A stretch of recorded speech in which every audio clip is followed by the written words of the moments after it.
Tu as vécu trop longtemps en étant une version limitée de toi-même. Tu restes piégé dans des excuses, de vieilles habitudes, des peurs déguisées en logique, et une routine qui te consume lentement. Mais il est temps de rompre avec tout cela. Tu n'attendras plus que le moment parfait arrive, car il n'existe pas. Aujourd'hui est le moment. Détruis l'ancien toi, celui qui procrastine, qui s'auto-sabote, qui se contente du minimum. Élimine-le sans pitié, car c'est seulement lorsque tu oses démolir ce qui ne sert plus que tu peux construire quelque chose de nouveau, de plus fort, de plus concentré, de plus libre. Ceci n'est pas un simple message de motivation vide. C'est un appel à la guerre contre toi-même. Es-tu prêt à te reconstruire depuis zéro et à transformer véritablement ta vie? Avant que la vidéo commence, je veux que tu fasses quelque chose de puissant. Va dans les commentaires et écris cette phrase: aujourd'hui, l'ancien moi meurt, le vrai moi s'éveille. Je suis stoïque. Écris-la, puis répète-la à voix haute, sans peur, avec force. Car lorsque tu affirmes quelque chose avec intention, lorsque tu l'écris, le dis et le ressens, tu es en train de reprogrammer ton esprit. Tu montres clairement à ton cerveau qui commande. C'est le premier pas pour détruire l'ancien toi. Numéro 1. Affronte ton moi actuel. Regarde-toi dans le miroir. Ne détourne pas les yeux. Ne cherche pas d'excuses. Regarde vraiment. Là, devant toi, se trouve la personne que tu as construite jour après jour, avec chaque décision, chaque habitude et chaque pensée que tu as laissé s'installer. Maintenant, pose-toi cette question sans filtre: qui suis-je vraiment? Pas qui je prétends être. Pas qui j'aimerais être. Qui suis-je aujourd'hui? Si la réponse ne t'inspire pas, si elle ne te rend pas fier, alors tu sais ce que tu dois faire. Il est temps de détruire ce moi qui ne te représente plus, ce moi qui s'installe dans le confort, qui se plaint, qui repousse toujours au lendemain. Ce moi que, au fond, tu sais qu'il n'a plus sa place dans la vie que tu veux construire. Ne te trompe pas, ce n'est pas une bataille contre le monde. Ce n'est pas la faute des autres. Ce n'est pas le système. Ce n'est pas ton passé. C'est avec toi-même. Parce que ton plus grand ennemi n'est pas à l'extérieur, il est à l'intérieur. C'est cette voix qui te murmure: demain, je commence. C'est celle qui t'assure qu'il n'est pas si grave de continuer ainsi. C'est cette identité façonnée par la peur, le conformisme et les excuses. Et tant que tu n'auras pas décidé d'affronter en face cette version de toi-même, tu resteras bloqué. Changer demande du courage. Pas celui de soulever des poids ni de courir des kilomètres. Le courage de te dire la vérité sans phare. Et après cela, de passer à l'action. Le stoïcisme nous enseigne que nous ne contrôlons pas ce qui nous arrive, mais nous contrôlons la manière dont nous y répondons. Épictète disait: nul n'est libre s'il n'est pas maître de lui-même. Et toi, tu ne peux pas être maître de toi tant que tu restes l'esclave de ta version la plus faible. L'autodiscipline est le pont entre le moi que je suis et le moi que je veux être.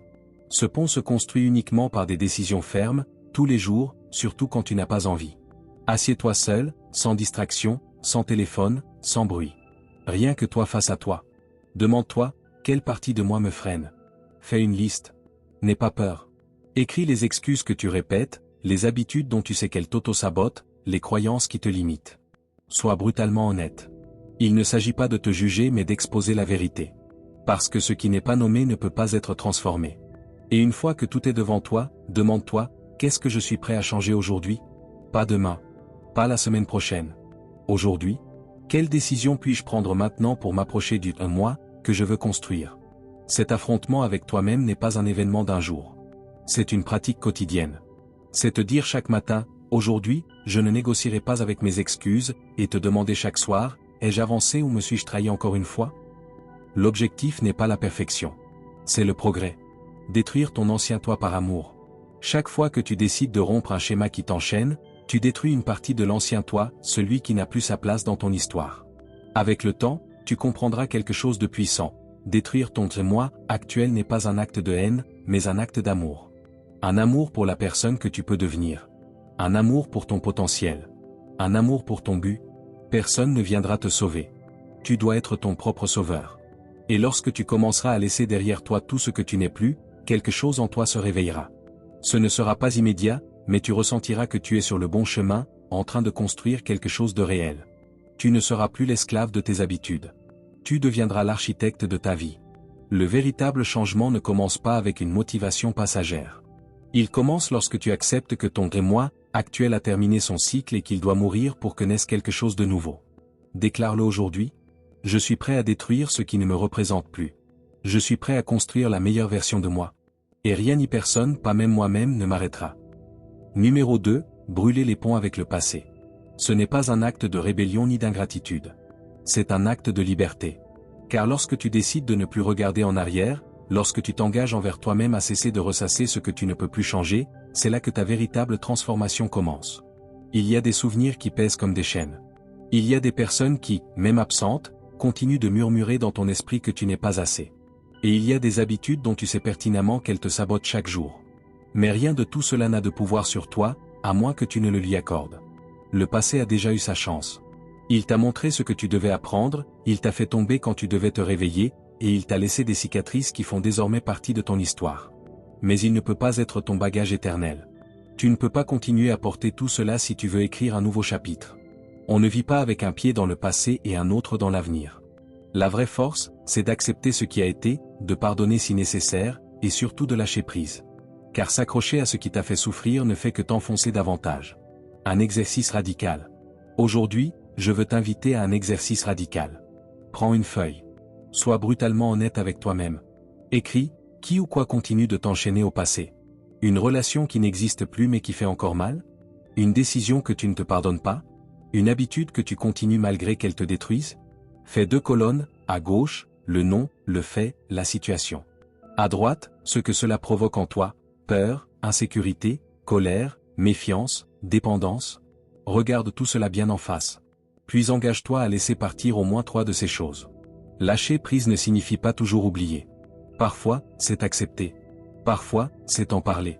D'autres fois, c'est changer ta routine, effacer un numéro de ton téléphone, modifier tes mots, ton environnement. Brûler les ponts avec le passé, cela signifie que tu ne reviendras plus par ce chemin. Cela signifie que tu t'élis toi-même, que tu comprends que tu ne peux pas devenir celui que tu veux être si tu continues à nourrir ce que tu n'es plus. Les stoïciens disaient, nous ne contrôlons pas ce qui nous arrive, mais nous contrôlons notre réaction. Épictète enseignait que ce qui nous affecte, ce n'est pas ce qui nous arrive, mais ce que nous nous disons à propos de ce qui nous arrive. Alors change le récit. Cesse de te dire que ton passé te définit. Car il ne le fait pas. Tu n'es pas cette erreur. Tu n'es pas cette relation brisée. Tu n'es pas cette version faible de toi-même. Tu es celui qui choisit de se relever aujourd'hui, plus sage et plus clair. Quand tu brûles ces ponts, il reste de l'espace. De l'espace pour te reconstruire. Pour créer de nouvelles connexions. Pour te réveiller avec un but. Lâcher prise ne signifie pas perdre. Cela signifie faire de la place pour ce qui compte vraiment. Chaque jour est une nouvelle opportunité. Mais tu ne pourras pas la vivre pleinement si tu restes prisonnier d'un hier qui est déjà terminé. N'attends pas le moment parfait. Le moment, c'est maintenant. Regarde ta liste. Choisis 3 choses. Et agis. Efface ce numéro. Parle à cette personne. Change cette habitude. Prends cet engagement. Car chaque pas que tu fais loin de ce qui te limite est un pas vers celui que tu es destiné à devenir. Et lorsque tu commenceras à marcher plus léger, libéré du poids du passé, tu verras tout changer. Tu gagneras en clarté. Tu te sentiras libre. Tu attireras de nouvelles opportunités, de nouvelles personnes, de nouvelles idées. Car le passé ne pèse pas seulement, il aveugle. Mais quand tu le laisses derrière toi, tu vois avec des yeux nouveaux, des yeux d'espérance, de vision, de foi. Déclare-le aujourd'hui. Aujourd'hui est le jour. Aujourd'hui, tu brûles les ponts. Aujourd'hui, tu t'élis toi-même et tu déclares. Mon passé ne détermine pas mon destin. Aujourd'hui, je renonce à ce qui me retient et je marche avec fermeté vers ce que Dieu a préparé pour moi. Car oui, il y a mieux devant. Mais pour le recevoir, je dois d'abord lâcher prise. Numéro 3, le pouvoir de marcher seul. Marcher seul n'est pas une punition, c'est un privilège. Car dans ce silence, dans cette solitude apparente, c'est là que tu te rencontres vraiment toi-même. Il ne s'agit pas de devenir froid ou distant, mais d'apprendre à te soutenir sans attendre que les autres t'apportent approbation ou compagnie constante. La véritable force ne se forge pas dans les regards des autres, mais dans ta capacité à soutenir ton propre pas. Ta parole suffit, ton essence est suffisante. C'est lorsque tu arrêtes de courir derrière les autres que tu commences réellement à marcher vers toi. Il ne s'agit pas de devenir antisocial ni de rejeter les autres, mais d'apprendre à ne pas dépendre, à ne pas attendre que quelqu'un vienne te sauver, te motiver, te rappeler ta valeur. Car cette valeur, tu la possèdes déjà. Et si tu ne la vois pas, c'est parce que tu ne t'es jamais accordé l'espace pour la découvrir. C'est pour cela qu'il est si nécessaire de s'éloigner un peu du bruit, d'éteindre le téléphone, de fermer la porte, de t'asseoir avec toi-même, d'écouter ce que tu penses réellement, sans filtre ni masque. Même si, au début, cela peut faire mal, avec le temps cette solitude se transforme en paix. Fais-en l'expérience, consacre au moins 30 minutes par jour uniquement pour toi. Sans musique, sans réseau, sans parler à personne. Juste toi et tes pensées. Écris, prie, respire, demande-toi comment tu vas, de quoi tu as besoin, ce qui te fait mal, ce qui t'inspire. Observe. Car au début, tu pourrais te sentir mal à l'aise, mais ensuite tu commenceras à remarquer des changements, tu te comprendras mieux, tu cesseras de t'en dépendre et tu commenceras à choisir avec plus de conscience. Les stoïciens le savaient bien. Sénèque disait, « Celui qui est capable d'être seul est libre. » Parce que la liberté n'est pas de faire ce que tu veux, mais de ne pas dépendre de ce dont tu n'as pas besoin. Et si tu apprends à marcher seul, personne ne pourra te contrôler. Tu ne seras pas esclave de l'approbation, de la peur du rejet ou de l'anxiété d'être toujours entouré. Tu seras toi, entier, complet, intègre. Et lorsque tu possèdes cette base, cette solidité intérieure, tout le reste s'aligne. Les relations cessent d'être une nécessité et deviennent un choix. Tu ne te joins pas aux autres par manque, mais par plénitude. Tu peux dire non sans culpabilité. Tu peux changer de direction sans peur. Tu peux choisir ta paix avant toute autre chose. Car tu sais déjà que, quoi qu'il arrive, tu peux marcher seul. Sur ce chemin, il y aura des moments où tu te sentiras incompris, où les autres ne saisiront pas ton processus ni ton silence. Et c'est normal. Tu n'as pas besoin d'explication quand tu sais qui tu es. Parfois, marcher seul est ce qui te permet d'entendre la voix de Dieu plus fort que toute autre chose. Dans le bruit, nous ignorons souvent l'essentiel, mais dans le silence, l'Éternel parle. Et quand tu apprends à être seul, tu te rends compte que tu n'es jamais vraiment seul. Parce que dans cet espace, ton but se révèle, tes pensées s'éclaircissent, ton esprit se renforce. Il n'y a pas de plus grand pouvoir que celui de quelqu'un qui se suffit à lui-même. Car à partir de là, tout ce qui vient t'ajoute, mais rien n'est indispensable. Alors fais-le. Offre-toi ces instants chaque jour et tu verras comment ton esprit s'ordonne, comment ton cœur s'apaise et comment ta vie commence à tourner autour de ce qui compte vraiment. N'aie pas peur du silence. N'aie pas peur du vide. En réalité, c'est là que tout commence. Marche seul, et tu découvriras que tu n'as jamais été aussi bien accompagné. Numéro 4, rompre le cycle de la procrastination. La procrastination est un piège déguisé en confort. Elle te chuchote à l'oreille qu'il reste encore du temps, que demain sera meilleur, qu'aujourd'hui n'est pas le bon moment. Et toi, sans t'en rendre compte, tu tombes dans le piège. Les jours, les semaines, les mois passent, et tu restes là, enfermé dans ce cycle d'excuses qui paraît logique, mais qui, au fond, tu le sais, ne fait que retarder ton but. Car ce n'est pas un manque de temps, c'est un manque de décision. Ce n'est pas que tu ne peux pas, c'est que tu ne le fais pas. Chaque fois que tu repousses ce que tu sais devoir accomplir, tu entraînes ton esprit à éviter l'effort. Tu renforces en toi ce qui t'affaiblit le plus, l'évasion. Il est confortable de remettre à plus tard, il est facile de laisser pour demain. Mais ce confort te coûte cher. Car chaque fois que tu te mens en disant « plus tard », tu dis en réalité « ma croissance peut attendre ». Et ce n'est pas vrai. Ta croissance n'attend pas. Ton but n'attend pas. Le temps n'attend pas. Rompre ce cycle ne consiste pas à avoir plus de volonté, mais à agir sans trop réfléchir. Parce que plus tu penses, plus tu doutes. Et plus tu doutes, plus tu te paralyses. Le secret est de bouger avant même de te sentir prêt. Car tu ne te sentiras jamais 100% prêt. Attendre le moment parfait est une illusion élégante pour rester inchangé. La véritable transformation se produit quand tu fais ce que tu dois, même si tu n'en as pas envie, même si tu n'es pas motivé, même si tu ressens de la peur. Fais l'essai, pense à cette tâche que tu repousses depuis des jours, des semaines, voire des mois. Écris-la. Maintenant. Ne la raisonne pas trop. Ne pense pas à la difficulté, ni à tout ce qu'il te reste à accomplir. Commence simplement. Fais-le pendant 5 minutes. Juste 5. Mets un chronomètre si nécessaire. Et dans ces 5 minutes, donne le meilleur de toi. Parce qu'une fois que tu commences, ton corps s'active, ton esprit s'aligne et l'élan arrive. Mais si tu attends de te sentir inspiré, tu attendras encore longtemps. Chaque minute passée dans l'indécision est une minute perdue pour ton progrès. Tu n'as pas besoin de tout faire en un seul jour. Tu as seulement besoin de briser l'inertie. Une petite action, mais constante, voilà ce qui brise le cycle. Parce que l'action génère de la clarté, et la clarté génère du pouvoir. Plus tu agis, moins tu doutes. Moins tu doutes, plus tu avances. C'est aussi simple que cela. Les stoïciens comprenaient cela parfaitement.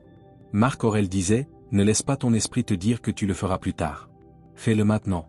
Fais-le de tout ton être. » Le cycle nous enseigne que la discipline est plus fiable que l'émotion. Car l'émotion va et vient, mais la décision d'agir peut rester ferme, même au milieu du chaos. Les sages savaient qu'attendre le moment idéal était une illusion dangereuse. Le moment, c'est maintenant, toujours maintenant.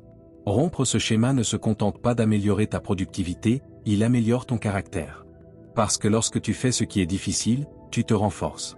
Quand tu choisis le devoir au lieu du confort, tu te transformes. Et lorsque tu te prouves à toi-même que tu peux, même sans en avoir envie, ton estime personnelle s'élève. Car il n'existe pas de meilleure confiance que celle qui naît d'une action accomplie. Tu n'as pas besoin d'une autre source de motivation. Ce dont tu as besoin, c'est de commencer. Cesser de négocier avec toi-même. Cesser de chercher des excuses logiques pour ce que tu sais être simple. Fais-le. Aujourd'hui. Maintenant. Pas parce que tu en as envie, mais parce que c'est ce qu'il faut faire. Car si tu continues à attendre le jour idéal, tu resteras la même version de toi qu'hier. Et tu sais que tu ne peux plus rester là. Alors lève-toi. Choisis une seule chose. Une seule. Fais-la 5 minutes. Ne te distrais pas. Ne te plains pas. Fais-la. Et demain, recommence. Puis encore après-demain. Jusqu'à ce que l'action devienne ta nouvelle nature. Jusqu'à ce que tu n'aies plus besoin de lutter contre toi-même chaque matin. Jusqu'à ce que l'habitude de remettre à plus tard se transforme en habitude d'avancer. Tu peux rompre ce cycle. Et lorsque tu le feras, tu verras ce qui t'attendait depuis toujours de l'autre côté, la version de toi qui accomplit, qui agit, qui vit avec un véritable but. Brise la chaîne. Fais le pas. Le temps, c'est maintenant. Numéro 5. Accepter la responsabilité totale de ta vie. Accepter la responsabilité totale de ta vie n'est pas facile, mais c'est nécessaire. Cela signifie cesser de chercher des coupables à l'extérieur et commencer à regarder à l'intérieur avec courage. Tant que tu continues à accuser ton passé, les personnes qui t'ont déçu, la situation économique ou la malchance, tu refuses le pouvoir de changer. La vérité, c'est que personne ne fera le travail à ta place. Personne ne viendra te sauver. Et même si cela paraît dur, c'est en réalité profondément libérateur. Car si tu es responsable, alors tu as aussi le contrôle. Peu importe ce qui t'est arrivé, peu importe qui t'a trahi, ce que tu as perdu ou combien tu as souffert, cela appartient déjà au passé. La vraie question est désormais, qu'allais-tu faire de ce qu'il reste ? La vie ne se définit pas par ce que l'on t'a fait, mais par ce que tu décides de construire à partir de cela. Si tu restes prisonnier du ressentiment, des plaintes, ou dans l'attente que quelque chose d'extérieur change, tu demeureras au même endroit. Mais si tu assumes avec courage que tout ce que tu es aujourd'hui est la conséquence de tes choix, alors tu peux commencer à prendre de nouvelles décisions. Des choix plus conscients, plus forts, plus alignés avec la personne que tu veux vraiment devenir. Prends un moment pour faire un inventaire honnête de ta vie. Pense à ta santé, à ta situation financière, à tes relations, à ton développement personnel, à ta foi. Dans quel domaine as-tu évité d'assumer ta responsabilité ? Où as-tu mis des excuses à la place d'action ? Où as-tu blâmé les autres au lieu de reconnaître ta part ? Sois sincère avec toi-même. Cet exercice n'est pas fait pour te punir, mais pour t'éveiller. Car ce n'est qu'en acceptant ta responsabilité que tu peux commencer à rediriger ta vie avec intention. Peut-être es-tu là où tu es parce que tu as abandonné trop tôt. Parce que tu as choisi la facilité. Parce que tu as repoussé des décisions importantes. Parce que tu as cédé ton pouvoir en attendant que quelqu'un d'autre s'en charge. Mais cela peut changer dès aujourd'hui. Car tu peux réécrire ton histoire lorsque tu changes ton état d'esprit. Et tout commence par un choix, arrêter de blâmer et commencer à agir. Le stoïcisme nous enseigne que nous ne contrôlons pas ce qui arrive, mais que nous contrôlons notre manière d'y répondre. Épictète disait, ce n'est pas ce qui t'arrive qui compte, mais la façon dont tu y réagis. Si tu adoptes cette vérité, tu ne te définis plus par tes circonstances, mais par ta capacité à répondre avec maturité, discipline et vision. Les stoïciens ne cherchaient pas des excuses, ils cherchaient la vertu. Ils savaient que chaque adversité était une opportunité de renforcer leur caractère. Accepter la responsabilité totale de ta vie est un acte d'amour de soi. C'est te dire, je prends en charge ma vie, même si cela coûte, même si cela fait mal, même si tu dois recommencer depuis zéro. C'est remplacer le « pourquoi cela m'arrive-t-il » par « que puis-je faire maintenant ?» C'est arrêter d'attendre que les choses s'améliorent seules et commencer à bouger les pièces toi-même, avec détermination, clarté et fermeté. Car personne n'investira plus en toi que toi-même. Et lorsque tu assumes ce niveau de responsabilité, quelque chose de puissant se produit, tu te sens en contrôle. Tu n'es plus une victime des circonstances, tu deviens l'architecte de ton destin. Oui, certaines choses échapperont toujours à ton contrôle, mais même là, tu gardes le choix de ton attitude. Tu peux décider d'avancer, d'apprendre, de ne pas abandonner. Fais-le dès aujourd'hui. Prends une feuille et écris les domaines où tu as été passif. Réfléchis aux décisions qui t'ont amené jusqu'ici. Puis commence à rédiger une nouvelle histoire. Une histoire où tu es l'acteur principal, pas le spectateur. Une histoire où tes choix sont guidés par ton but. Car personne ne vivra ta vie à ta place. Personne ne construira tes rêves pour toi. C'est ta mission. Et lorsque tu l'acceptes pleinement, tu commences à vivre avec plus de force, plus de direction et plus de paix. Déclare-le aujourd'hui. Je suis responsable de mon temps, de mon énergie, de mes décisions, de ma vie. Et avec cette déclaration, Avance la tête haute, en sachant que chaque pas que tu fais te rapproche de ta meilleure version. Numéro 6, effacer l'ancienne mentalité et en reprogrammer une nouvelle. Ton esprit est le fondement de tout ce que tu es et de tout ce que tu peux devenir. Si, au fond de toi, tu entretiens des pensées constantes comme « je ne peux pas » ou « ce n'est pas pour moi », alors c'est exactement ce que tu vivras.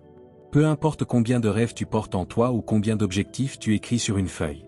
Si ton esprit est programmé pour échouer, tôt ou tard tes actions suivront ce schéma. La clé n'est pas à l'extérieur, elle est en toi. Aujourd'hui est le jour où tu dois prendre la décision d'effacer l'ancienne mentalité et de reprogrammer une nouvelle. Quand tu étais enfant, tu as probablement entendu des phrases comme « choisis la sécurité »,« ne rêve pas trop grand » ou encore « tu n'es pas fait pour ça ». Ces paroles, en apparence inoffensives, ont laissé des cicatrices profondes. Elles sont devenues des programmes mentaux, des croyances que tu as répétées sans t'en rendre compte. Et maintenant, sans savoir pourquoi, tu t'auto-sabotes, tu te paralyses devant les opportunités et tu finis par croire que tu n'es pas suffisant. Mais laisse-moi te dire une vérité claire, tu n'es pas tes pensées. Tu peux changer ce que tu penses. Tu peux arracher ces vieilles racines et semer de nouvelles graines de puissance, de confiance et de sens. La transformation commence par une décision consciente, celle de t'observer, de détecter les pensées limitantes qui surgissent chaque fois que tu veux avancer. Peut-être te dis-tu, je ne suis pas bon pour parler en public, je n'arriverai jamais à économiser, ou mes relations échouent toujours. Mais ces phrases ne sont pas des vérités, ce sont seulement des échos du passé. Écris-les. Mets-les sur papier. Et ensuite, réécris-les. Transforme, je ne peux pas, en j'apprends à m'améliorer chaque jour. Change, je ne suis pas assez, en je suis digne, précieux et capable. Ne sous-estime pas ce simple exercice. Les mots ont un pouvoir immense. Quand tu les répètes avec conviction, tu commences à façonner une nouvelle identité. Le stoïcisme enseigne que nous ne contrôlons pas ce qui nous arrive, mais nous contrôlons la manière dont nous y répondons. Épictète disait, ce ne sont pas les événements eux-mêmes qui nous affectent, mais l'interprétation que nous en faisons. Ainsi, si tu changes ton interprétation, si tu modifies l'histoire que tu te racontes, tu peux vivre une vie plus sereine, plus forte, plus consciente. Il ne s'agit pas d'ignorer les problèmes, mais de les affronter avec un esprit clair, entraîné et résilient. Répète chaque jour tes nouvelles croyances. Fais-le à voix haute, devant le miroir, le matin au réveil et le soir avant de dormir. Pas comme une simple routine, mais comme une déclaration de qui tu es et de qui tu deviens. Car lorsque ton esprit entend un message répété avec émotion, il finit par y croire. Et ce que l'esprit croit, le corps l'exécute. Bientôt, tes actions reflèteront cette nouvelle version de toi, plus courageuse, plus déterminée, plus centrée. Tes décisions deviendront plus fermes, tes conversations plus sûres, et tes objectifs plus atteignables. Tu ne réagiras plus depuis la peur, mais depuis la confiance. Cette reprogrammation mentale ne change pas seulement ta manière de penser, elle change ta manière de vivre. C'est comme retirer un bandeau de tes yeux et enfin voir ton chemin avec clarté. L'ancienne mentalité t'enfermait dans un cycle de répétition. La nouvelle t'élève vers la croissance. Et chaque fois que tu rencontreras un obstacle, tu te souviendras que tu n'es pas la victime de tes pensées, mais l'architecte de celles-ci. Tu construis un esprit puissant, concentré, résilient. Répète maintenant avec moi. Je renouvelle mon esprit. Je laisse derrière moi ce qui ne me sert plus. Je suis capable de créer une nouvelle version de moi. Chaque jour, je fais un pas de plus vers mon meilleur moi. Voilà ta déclaration de foi. Écris-la, enregistre-la, fais-en une partie intégrante de ton identité. Car lorsque ton esprit change, tout autour de toi change aussi. Numéro 7, le pouvoir du silence et avancer dans l'ombre. Le silence est l'une des armes les plus puissantes qui existent, bien que peu en aient conscience. Dans un monde où chacun veut être vu, entendu et validé, celui qui apprend à se mouvoir dans l'ombre détient un avantage silencieux. Les personnes réellement puissantes n'annoncent pas chacune de leurs démarches. Elles travaillent en silence et laissent leurs résultats parler pour elles. Elles n'ont pas besoin de validation, ni d'applaudissements, ni de « like ». Elles savent que le vrai pouvoir n'a pas besoin de se proclamer. Quand on est vraiment concentré sur un objectif, en parler devient une distraction. Plus tu parles, plus tu perds de l'énergie. Plus tu partages, plus tu t'exposes aux opinions, aux doutes et aux critiques des autres. Et il faut le reconnaître, tout le monde ne veut pas te voir réussir. Certains attendent même ton échec pour pouvoir dire « je te l'avais bien dit ». Voilà pourquoi le silence n'est pas seulement une marque de sagesse, mais aussi une forme de protection. C'est protéger tes idées, tes projets et ton énergie. Parce que chaque fois que tu parles trop, tu donnes ton pouvoir. Alors que dans le silence, tu le conserves. L'énergie que tu gaspilles à expliquer, à justifier ou à convaincre pourrait être utilisée pour créer, construire et avancer. Les personnes vraiment disciplinées l'ont compris. Elles se lèvent tôt, travaillent en silence, évite les distractions et se concentre sur ce qui compte. Pendant que d'autres publient leurs intentions, elles réalisent. Pendant que certains cherchent l'approbation, elles passent à l'action. Le silence devient ainsi une stratégie, une manière de rester invisible jusqu'à ce que le résultat soit impossible à ignorer. Cela ne veut pas dire qu'il faille tout cacher, mais qu'il est nécessaire d'apprendre à choisir avec sagesse ce que tu partages, avec qui et quand. Car tout le monde ne mérite pas d'avoir accès à tes pensées les plus profondes ni à tes projets les plus ambitieux. Bien souvent, le secret du succès réside dans la discrétion. C'est dans le calme que naissent les meilleures idées.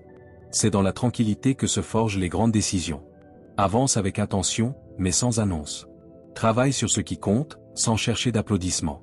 Et lorsque le moment sera venu, laisse tes résultats faire du bruit à ta place. Un exercice puissant que tu peux commencer dès aujourd'hui est de partager moins de buts, moins de progrès, moins de détails. Non pas parce que tu as peur, mais parce que tu as une direction claire. Laisse ta concentration être plus forte que ton désir d'impressionner. Ferme la bouche, mais ouvre ton esprit. Augmente ta discipline et réduis tes distractions. Car moins tu parles, plus tu écoutes.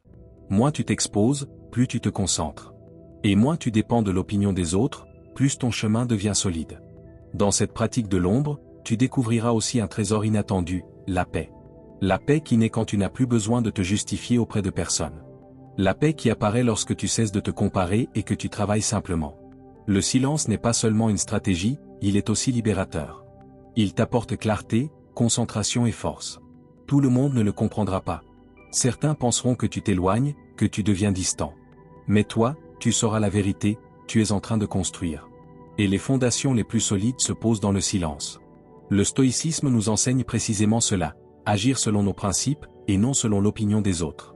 Épictète disait que nous ne devions pas parler de notre philosophie, mais la vivre. C'est exactement ce que tu fais lorsque tu choisis le silence, tu incarnes tes valeurs sans avoir besoin de les habiller de mots. Le vrai stoïcien n'a rien à prouver. Sa vie, ses choix et sa paix parlent d'eux-mêmes. Alors commence dès aujourd'hui. Avance avec calme. Travaille avec intensité, mais sans l'annoncer. Laisse tes réussites surprendre. Tu n'as pas besoin d'être vu à chaque étape, tu as besoin d'avancer. Le silence n'est pas une faiblesse, c'est une stratégie. Se déplacer dans l'ombre n'est pas se cacher, c'est se préparer. Parle moins, fais plus. Et quand le moment viendra, ton succès résonnera si fort que personne ne pourra l'ignorer. Numéro 8. Ne jamais cesser d'apprendre. La vie ne consiste pas seulement à atteindre des objectifs, mais à grandir au cours du processus. Chaque jour, chaque erreur, chaque conversation et chaque échec apporte une leçon.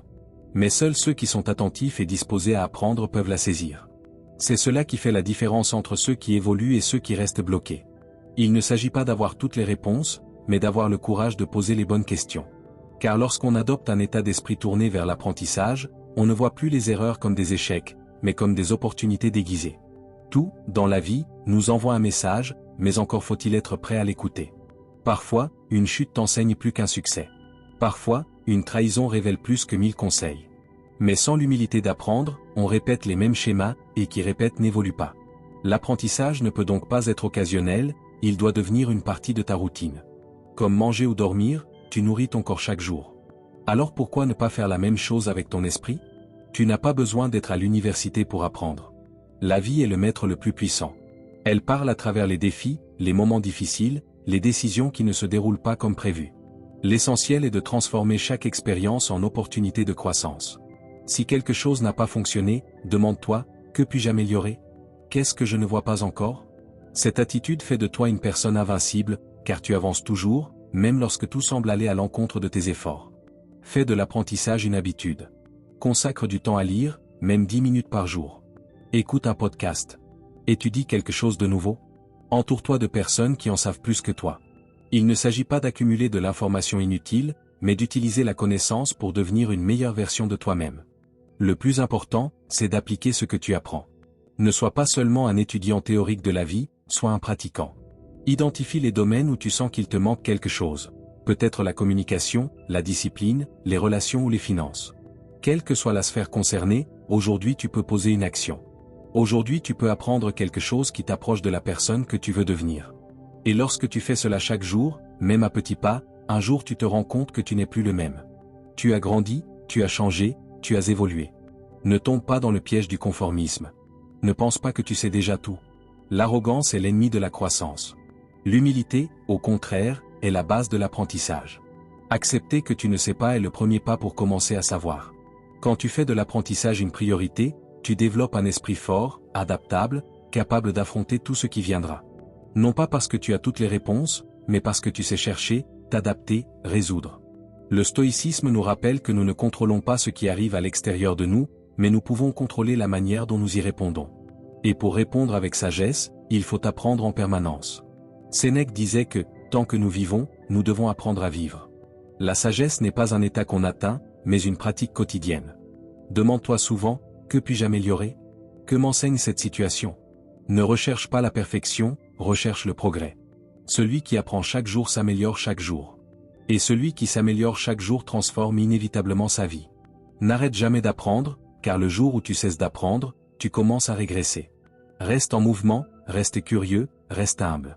Sur ce chemin, seuls ceux qui continuent à apprendre avancent réellement. Numéro 9. De la mentalité de manque à la mentalité d'abondance. Cesse de penser à ce qui te manque et commence à voir tout ce que tu possèdes déjà. Car la plupart du temps, ce n'est pas la réalité qui nous limite, mais notre manière de la percevoir. Nous vivons prisonniers d'une mentalité de carence, concentrés sur ce que nous n'avons pas obtenu, sur ce que nous n'avons pas encore atteint, sur ce que nous croyons devoir posséder. Le paradoxe, c'est que plus tu te focalises sur ce qui te manque, plus tu te sens vide. Car le manque n'est pas un état extérieur, c'est une attitude intérieure. C'est une manière de voir le monde à travers la rareté, la comparaison et l'insatisfaction permanente. Change ton regard. Il ne s'agit pas d'ignorer tes objectifs ou de te contenter du minimum, mais de construire à partir de la gratitude.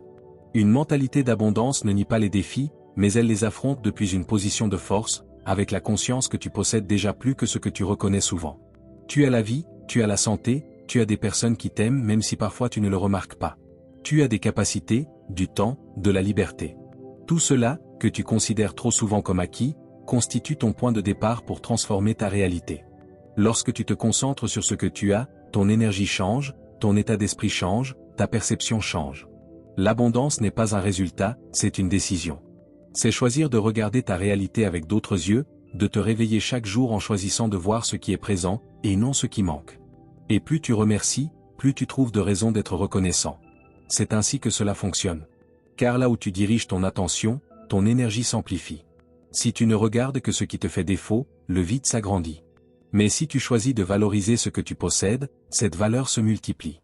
Ce n'est pas de la magie, c'est du focus, de l'entraînement mental, de la conscience. Fais cet exercice, prends papier et crayon et écris tout ce que tu as dans ta vie et que tu as tendance à oublier. Ton corps, ton toi, tes proches, ton savoir, ton histoire, ta capacité à recommencer. Note le tout. Et chaque fois que tu crois ne pas avoir assez, relis cette liste. Rappelle-toi que ta richesse ne réside pas seulement dans le matériel, mais aussi dans ce qui vit déjà en toi. Une personne reconnaissante vit plus pleinement que quelqu'un qui a des millions en banque mais reste vide à l'intérieur. Quand tu passes d'une mentalité de manque à une mentalité d'abondance, tu cesses de te comparer, de rivaliser, de te sentir inférieur. Tu comprends que tu n'as pas besoin de tout posséder pour te sentir complet. Et c'est à partir de cette prise de conscience que de nouvelles opportunités se débloquent. Car la gratitude attire, la satisfaction engendre la confiance, et la confiance ouvre des portes. La vie répond à ton énergie, si tu es focalisé sur la rareté, tu attires davantage de rareté. Mais si tu rayonnes l'abondance, tu crées un champ qui transforme ta réalité. Le stoïcisme enseigne la même chose. Épictète disait que ce n'est pas ce qui nous arrive qui nous affecte, mais la manière dont nous l'interprétons. Sous cet angle, l'abondance ne dépend pas de ce que tu possèdes, mais de la valeur que tu accordes à ce que tu as déjà. Sénèque ajoutait même que l'homme riche n'est pas celui qui possède le plus, mais celui qui a le moins de besoins. Lorsque tu adoptes ce principe stoïcien, tu comprends que tout commence en toi, et non à l'extérieur. Je ne te dis pas de cesser d'aspirer à plus. Rêve, grandis, développe-toi. Mais fais-le non pas à partir du manque, mais de la plénitude. Par de « je suis déjà béni » et cherche à t'épanouir davantage, plutôt que de « je n'ai rien » et d'essayer de te remplir. La différence entre ces deux états ne réside pas dans ce que tu possèdes, mais dans ce que tu crois à propos de ce que tu possèdes. Aujourd'hui est un bon jour pour opérer ce changement. Transforme ton regard. Remercie davantage. Valorise davantage. Reconnais davantage.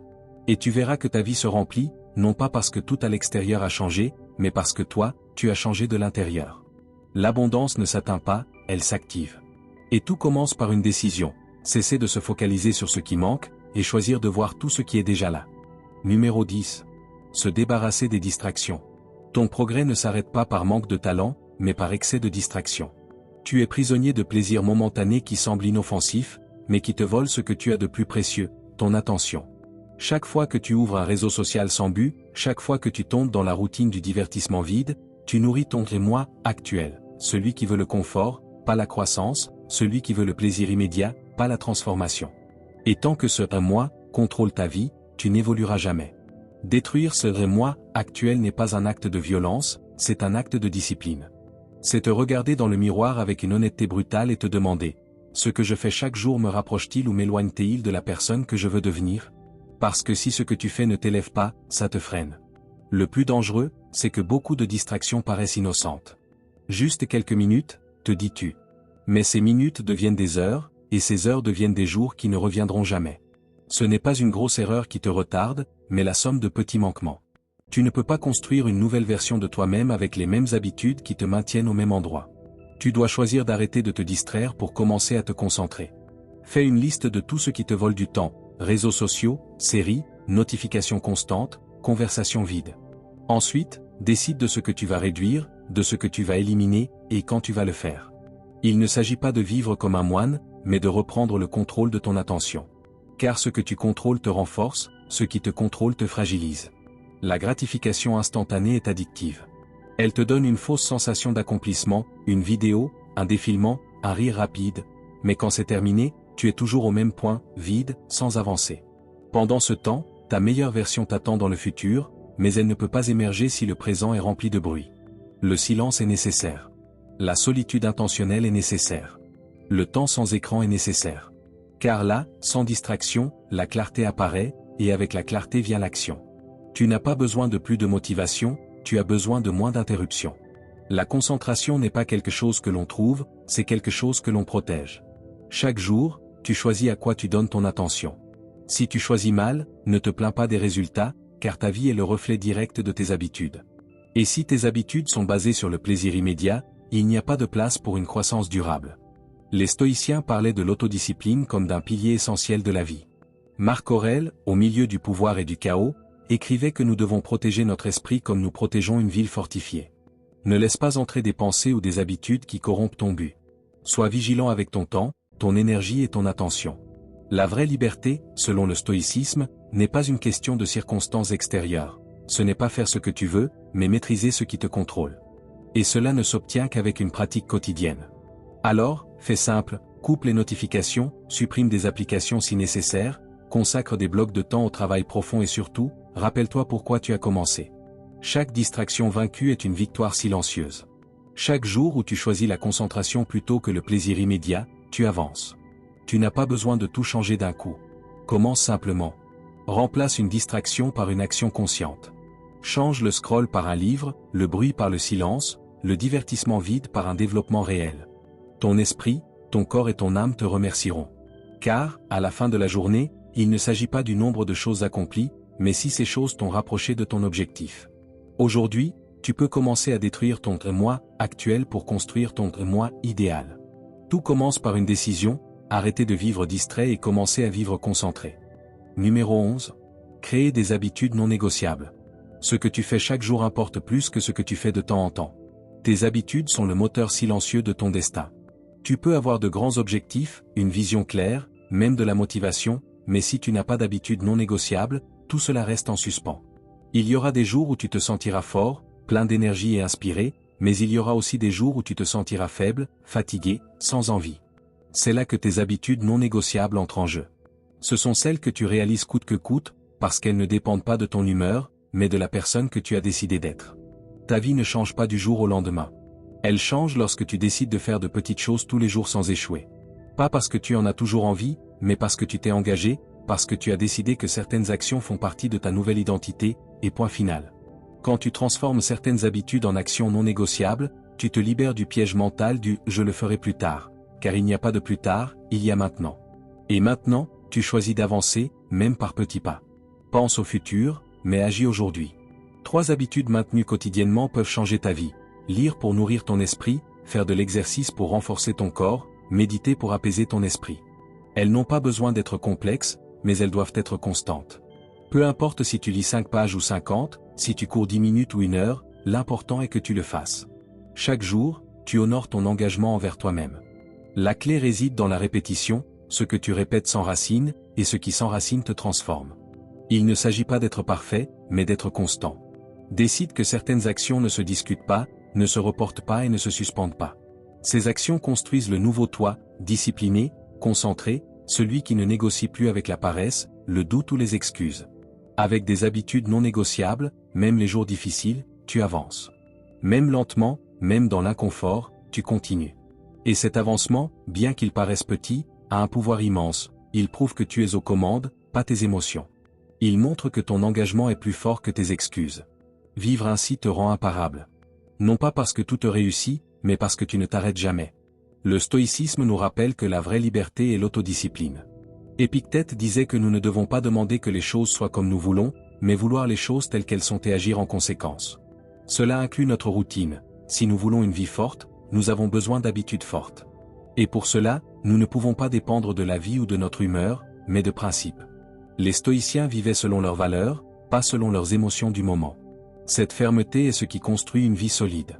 Aujourd'hui, tu peux commencer. Définis tes 3 habitudes essentielles, écris-les, établis un planning, surtout, fais-les, même sans envie. Chaque fois que tu les réalises malgré la résistance, tu renforces ton caractère. Chaque jour que tu respectes ces habitudes te rend plus fort, et chaque jour où tu les remets à plus tard donne du pouvoir à ta version faible. La différence entre succès et stagnation réside dans ces décisions quotidiennes qui semblent petites, mais qui, en réalité, changent tout. Tu n'as pas besoin d'une motivation infinie, mais d'un engagement inébranlable. Tu n'as pas besoin de tout faire parfaitement, mais de le faire. Et si tu tombes, relève-toi. Si tu échoues un jour, reviens plus fort le lendemain. L'important est de ne pas rompre le pacte avec toi-même, car dans ce pacte réside ta transformation. Si tu respectes ce pacte, un jour, en regardant en arrière, tu verras que ce qui semblait être un effort devient partie intégrante de ce que tu es. Ce que tu fais chaque jour te définit. Fais de tes habitudes ton armure et deviens quelqu'un qui ne négocie plus avec ce qui le rend plus fort. Numéro 12. Concevoir un environnement qui soutient ton succès. Si tu veux changer ta vie, commence par observer ton entourage. Ton environnement te parle, te façonne, te conditionne souvent sans que tu t'en rendes compte. Si tu es entouré de personnes qui se plaignent toute la journée, qui se contentent de peu, qui n'ont ni objectif ni ambition, il est très probable que tu finisses par agir de la même manière. L'environnement a un pouvoir silencieux mais profond. Ce n'est pas seulement ce que tu fais qui compte, mais aussi avec qui tu le fais, où tu le fais et quel type d'énergie t'entoure. Si tu ne choisis pas ton environnement consciemment, il te choisira à ta place. Et si cet environnement n'est pas aligné avec tes objectifs, il devient un frein invisible. Tu ne peux pas développer une mentalité gagnante entourée de pensées perdantes. Tu ne peux pas aspirer à la grandeur si tout ce que tu entends est médiocre. Tu ne peux pas maintenir ta motivation si tes espaces physiques et sociaux sont remplis de bruit, de chaos ou de personnes qui ne croient même pas en elles-mêmes. C'est pourquoi l'un des actes les plus puissants que tu puisses faire pour toi-même est de concevoir un environnement qui soutienne ton succès. Un environnement qui te challenge, qui t'inspire, qui ne te laisse pas te complaire dans le confort. Entoure-toi de personnes qui ne tolèrent pas tes excuses, qui te félicitent pour tes réussites mais qui te confrontent aussi lorsque tu agis en dessous de ton potentiel. Des personnes qui, rien qu'en les voyant, te rappellent que tu peux aller plus loin. Si tu n'as pas ces personnes autour de toi, va les chercher. Rejoins des communautés, des groupes de développement, des espaces où l'amélioration personnelle n'est pas une option mais un mode de vie. Ton environnement ne doit pas applaudir ta zone de confort, il doit te pousser hors de celle-ci. Il ne s'agit pas seulement d'amélioration personnelle, mais aussi de tes espaces, de tes routines et des stimuli qui t'entourent. Observe ton espace physique. Est-il conçu pour te propulser ou pour te distraire? Ta chambre, ton bureau, tes horaires, tout compte. Chaque détail peut t'aider ou te saboter. Si chaque fois que tu t'assois pour travailler, tu es entouré de distractions, tu rends les choses plus difficiles qu'elles ne devraient l'être. Change ton environnement, rends-le plus simple, plus focalisé, plus à toi. Que ton entourage te parle de but, pas d'excuses. Fais un bilan honnête, quelles personnes te drainent? Quels espaces te déconcentrent? Quelles routines te font perdre du temps? Puis agis. Tu n'as pas besoin de rompre avec tout le monde, mais tu dois établir des limites. Tu n'as pas besoin de déménager dans un autre pays, mais tu peux transformer tes espaces. Tu n'as pas besoin que tout soit parfait, mais commence à redessiner depuis l'endroit où tu es. Change ce que tu peux, remplace ce qui ne t'apporte rien, rapproche-toi de ce qui te propulse. Le stoïcisme nous enseigne à cultiver la vertu dans toutes les circonstances, mais aussi à être sage dans nos décisions. Sénèque disait que nous devons faire attention aux compagnies que nous fréquentons, car le caractère se façonne par proximité. Pour les stoïciens, la discipline est intérieure, mais elle se renforce aussi depuis l'extérieur. Si tu peux choisir, choisis ce qui te renforce, ce qui te rapproche de ton but, ce qui t'élève. La vérité est que ton environnement t'influence plus que tu ne le crois. Ce n'est pas un hasard si les personnes les plus disciplinées surveillent avec obsession où et avec qui elles passent leur temps. Elles savent que chaque conversation peut semer une idée, que chaque espace peut inspirer ou éteindre, que chaque habitude peut devenir une répétition mentale. Le succès ne se construit pas uniquement de l'intérieur, mais aussi de l'extérieur. Aujourd'hui, tu peux commencer à concevoir un environnement qui reflète ton engagement, qui te rappelle qui tu veux être, qui te pousse quand tu veux abandonner. Élimine ce qui te distrait, rapproche-toi de ce qui te challenge, et tu verras comment tu commenceras à penser différemment, à agir différemment, et éventuellement, à vivre différemment. Parce que quand ton environnement change, tu changes, et quand tu changes, tout change. Numéro 13. Célébrer le progrès. Tout progrès ne se mesure pas en mètres. Parfois, le plus petit pas que tu fais aujourd'hui est celui qui te sort de l'obscurité. C'est pourquoi il est si important d'apprendre à célébrer le progrès. Le processus de reconstruction, de se relever, de recommencer n'est pas facile. Si tu attends seulement de fêter lorsque tu atteins la fin, tu resteras dans l'ombre et tu passeras à côté de la beauté du chemin. Chaque décision correcte, chaque tentation surmontée, chaque fois que tu t'es relevé malgré la fatigue mérite d'être reconnue. Tu n'es plus au même endroit qu'avant. Peut-être que tu n'es pas encore là où tu veux être, mais tu ne peux nier que tu as grandi, que tu as changé. Tu ne réagis plus de la même manière, tu ne te parles plus comme avant, et c'est un signe de progrès. Ce progrès doit être célébré, non pas avec arrogance, mais avec gratitude. Pas pour stagner, mais pour te rappeler que ce que tu fais fonctionne, que tu es sur la bonne voie. Si tu n'apprends pas à voir ce que tu as déjà accompli, tu ne te sentiras jamais suffisant, peu importe combien tu avances. Il y a des jours où tu as l'impression que rien ne change. Mais quand tu regardes en arrière, tu vois que ça a changé, que cette version de toi n'existe plus. Aujourd'hui, tu as plus de clarté, plus de force, plus de détermination. Et cela ne se fait pas du jour au lendemain, cela arrive quand tu t'efforces jour après jour. C'est pourquoi tu dois apprendre à t'applaudir, même en silence. Chaque victoire intérieure est un signe que le travail porte ses fruits. Commence à tenir un journal de progression. Note le chemin difficile mais correct, les fois où tu as dit non à ce qui te contrôlait auparavant, les fois où tu t'es parlé avec amour plutôt qu'avec critique. Ne le fais pas pour te vanter, mais pour te rappeler que tu es en construction, que chaque brique que tu poses, chaque habitude que tu maintiens, chaque pensée que tu corriges, tout compte. En l'écrivant, tu le rends réel, visible. Et en le partageant avec quelqu'un de confiance, tu l'affirmes encore plus. Le problème est que nous sommes souvent trop concentrés sur ce qui nous manque et oublions ce que nous avons déjà accompli. Cette mentalité nous vole de l'énergie. Si tu ne te sens jamais satisfait, tu ne profiteras jamais du processus, tu ne reconnaîtras jamais ton effort, tu ne te permettras jamais de te reposer un peu pour admirer le chemin parcouru. Mais lorsque tu célèbres tes avancées, tu te recharges et te motives. Cela ne signifie pas se contenter de ce que l'on a célébré, ce n'est pas stagner, c'est valoriser. C'est comprendre que tu construis une nouvelle version de toi-même et que cela mérite reconnaissance. Tu n'as pas besoin d'attendre le résultat final pour ressentir de la fierté. Tu peux le ressentir maintenant, simplement parce que tu n'as pas abandonné, parce que tu continues d'essayer, parce que tu continues de grandir.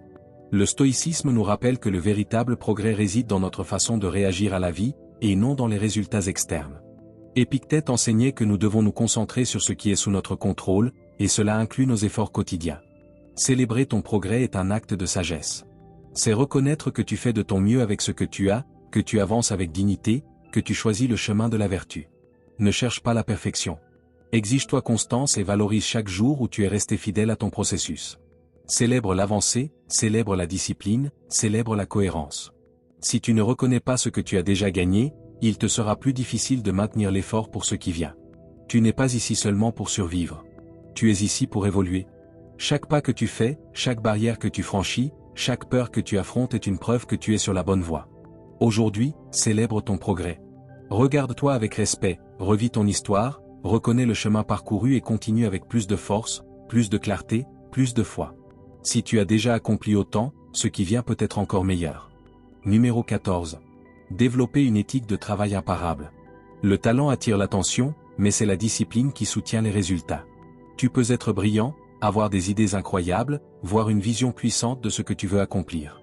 Mais si tu ne travailles pas avec constance, tout cela se perd. Le succès n'appartient pas à ceux qui commencent fort, mais à ceux qui ne s'arrêtent jamais. Pour cela, tu dois développer une éthique de travail imparable, une manière de vivre où l'effort ne dépend pas de ton humeur, mais de ton engagement. Il y aura des jours où tu te lèveras sans envie, sans inspiration, sans énergie. Des jours où tout en toi voudra reporter, se distraire, remettre à demain. Mais c'est précisément là que se construisent les vrais gagnants. Pas dans les jours faciles, mais dans les jours difficiles. Quand tu continues malgré tout, sans excuse. Quand tu travailles même sans motivation. Quand tu respectes ta routine parce que tu as décidé que c'est ton identité, quelqu'un qui ne renonce pas. La motivation est utile, mais elle est éphémère. Elle apparaît et disparaît. La discipline, elle, est stable, froide, logique et constante. C'est cet outil que tu dois utiliser pour atteindre tes objectifs. Si tu ne travailles que lorsque tu te sens inspiré, tu laisses ton futur au hasard. Mais si tu travailles tous les jours, sans exception, tu construis quelque chose d'indestructible. Le caractère. Établis un emploi du temps pour ce qui compte le plus. Ne le négocie pas, ne le reporte pas, ne l'ajuste pas à chaque obstacle. Protège-le comme une rencontre avec ta version future, car c'est exactement ce que c'est. Chaque bloc de travail que tu accomplis est un investissement en toi, dans ta croissance, dans tes rêves. Chaque excuse que tu acceptes est un voleur silencieux de ton potentiel. Ton éthique de travail doit être si forte qu'elle parle pour toi. Quand quelqu'un voit tes résultats, il doit comprendre que tu n'es pas arrivé là par chance ou par talent, mais parce que tu as été constant, parce que tu as fait ce que beaucoup ne sont pas prêts à faire. Te présenter chaque jour, donner le meilleur de toi-même, même si personne n'applaudit, même si personne ne regarde. Le vrai travail ne se fait pas en public, il se fait en silence. Quand tu es seul, fatigué, et que tu choisis quand même de continuer, c'est extrêmement puissant. Savoir que tu peux compter sur toi-même. Savoir qu'indépendamment du climat, de ton humeur ou des obstacles, tu respecteras ton engagement. Cette confiance se gagne par le travail, pas par les mots, pas par les promesses, mais par l'action quotidienne, par des heures concentrées, par de petits résultats qui, avec le temps, deviennent énormes. C'est la base d'une éthique imparable, le compromis avec le processus, pas avec le moment. Le stoïcisme est clair, nous ne sommes pas ici pour vivre selon nos émotions, mais selon nos principes. Sénèque disait que la difficulté renforce l'esprit, tout comme le travail physique renforce le corps. Marc Aurèle insistait sur le fait que nous devons accomplir le travail que la vie nous impose, sans nous plaindre. Ce n'est pas une question de goût ou de confort, il s'agit de le faire parce que c'est juste, parce que c'est ce que tu as choisi, parce que c'est ce qui te construit. Aujourd'hui, tu peux commencer à vivre avec une éthique différente, une éthique qui ne cherche pas de raccourcis, qui ne se laisse pas guider par la paresse ni par la gratification instantanée. Une éthique basée sur l'action quotidienne, la constance et la discipline. Tu n'as pas besoin d'être parfait, tu dois seulement être constant. Être présent chaque jour, travailler même un peu, mais sans faillir, sans rompre le rythme, sans trahir ton engagement. Il n'y a pas de secret, seulement du travail, de la constance, de la détermination. Si tu décides aujourd'hui d'adopter une éthique de travail imparable, tu ne te contenteras pas seulement d'atteindre tes objectifs, tu deviendras quelqu'un qui vit avec but, concentration et puissance. Rien ni personne ne peut arrêter une personne qui a déjà décidé d'avancer chaque jour, sans excuse. Numéro 15. L'importance de la persévérance et de la discipline à long terme. La discipline n'est pas une étincelle occasionnelle qui apparaît lorsque tout est en place, quand il y a de la motivation ou lorsque l'environnement est favorable.